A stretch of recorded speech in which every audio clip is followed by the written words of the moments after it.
আমাদের মাঝে আননি আজ সকাল তারপর মোবাইলে অ্যাক্সিডেন্ট হয়েছে গাড়িটা হইতো রমজাইতে দিক সরাসরি পাঁচ বছর আর গাটার অ্যাক্সিডেন্ট হয়েছে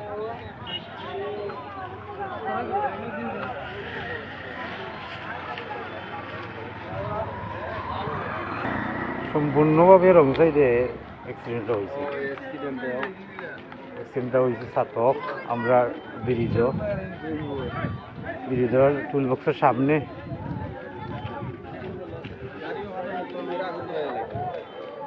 না গাড়ি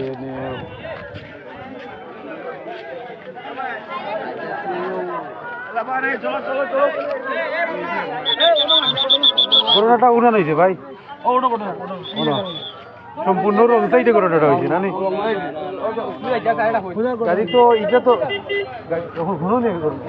না গাড়ি ভরে নিতে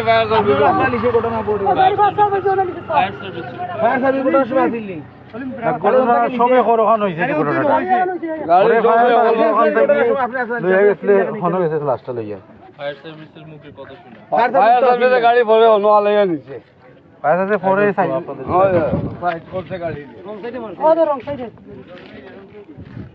আমরা অ্যাক্সিডেন্ট আজকে মনে হয়েছে সম্পূর্ণভাবে রং সাইডে দিই গাড়ি বাসে দিই কেউ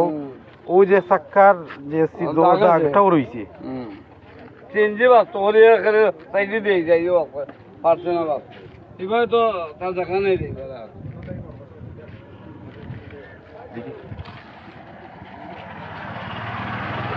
না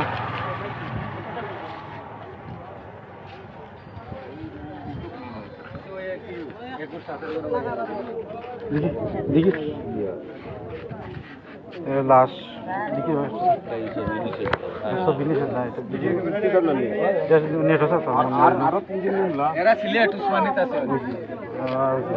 সম্পূর্ণ 5 জন আমরা হাসান ভাই নাই 3 জন বর্তমানে উসমানী মেডিকেল অবস্থা আছেন তারাও গুরুতর আহত গাড়িটা আপনারা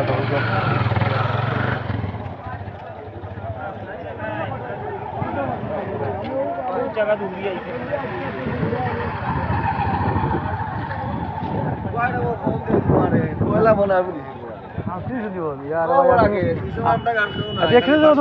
অনুমানিক কত হইব তোমার আইডিয়া পাইছো নি না কত আমার ফোন দিছে 60টা পাইছো না না আরো বাদে আমার দিছে ভালো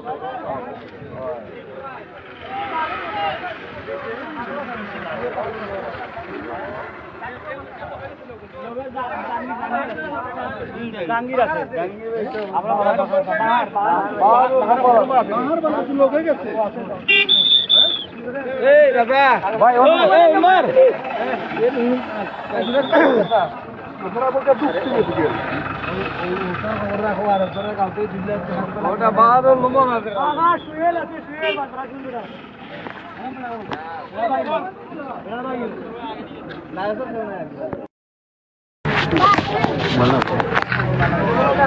সুন্দর